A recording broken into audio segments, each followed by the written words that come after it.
tale as old as time is a review of xianxia drama Yu Fengxing The Legend of Shen Li by PeachBlossomGoddess. This is a highly entertaining xianxia with a terrific starting hook.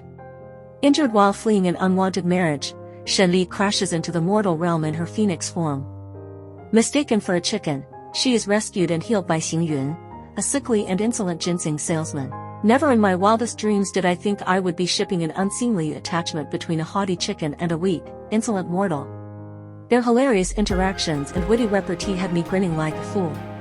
This has to be the first CP I got invested in before the couple properly meets. While Legend of Shen Li is very enjoyable, it is a tale as old as time, and I am not just making fun of Xingji's age. This kind of forbidden love story between a lonely, crusty old god and a much younger one is the staple of this genre. This is a character story, so there is little plot movement until the second half of the drama. The plot leans heavily on well-known xianxia tropes with a modern, role reversal approach. What makes it special is that it is well executed. The main CP has scorching chemistry. It is anchored by a stellar cast, and the tongue-in-cheek dialogue has deep and heart-tugging undertones. This is an excellent entry-level xianxia that will thrill and delight newcomers to the genre the most. Die-hard genre fans may enjoy the fresh take on old themes but may ultimately find the overall plot predictable. For me, the mortal realm is always the most interesting xianxia arc, and this is no exception. It is at the same time the most disappointing arc in terms of missed opportunities. It is too short, and half the time Shen Li is an angry bird. Her feelings for Xing Yun developed so quickly I felt shortchanged on the how and the why she fell in love. Worse, their story is overshadowed by the two utterly heart-wrenching ill-fated love stories. To some extent, the narrative coasts on the residual heat from princess agents and assumes the audience is already invested in the main CP. Viewers who did not watch that initially didn't feel the chemistry between them. The arc ends so abruptly that it barely dawns upon me that Shen Li's affections could be one-sided. She high-handedly falls for a helpless mortal and didn't give him any say in the matter because she knew it was transitory. 我之前遇到的是凡人行云，所以能够去喜欢。 This is quite sad and complex, and it is a pity the narrative deals with it too cursorily. As someone who hungered for closure from princess agents, I am stoked to report that the chemistry between Lin Gengxin and Zhao Liying burns as hot as ever. This drama is generous to a fault, infusing passionate love scenes with humor and moving romantic moments.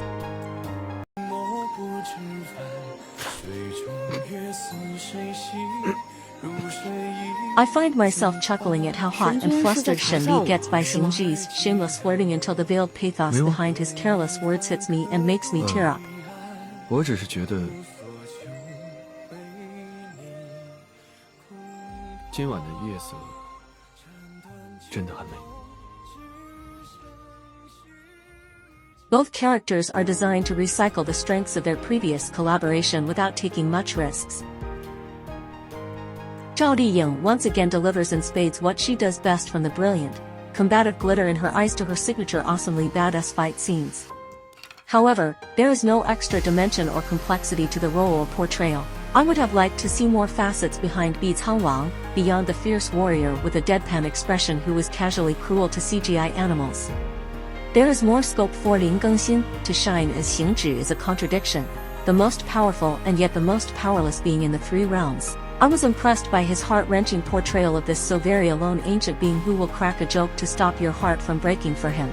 As a couple, Shen Li and Xingzhi are too perfect, their worldview is aligned, and besides the one bombastic obstacle of an existential crisis for the realms, there is no real conflict in their relationship.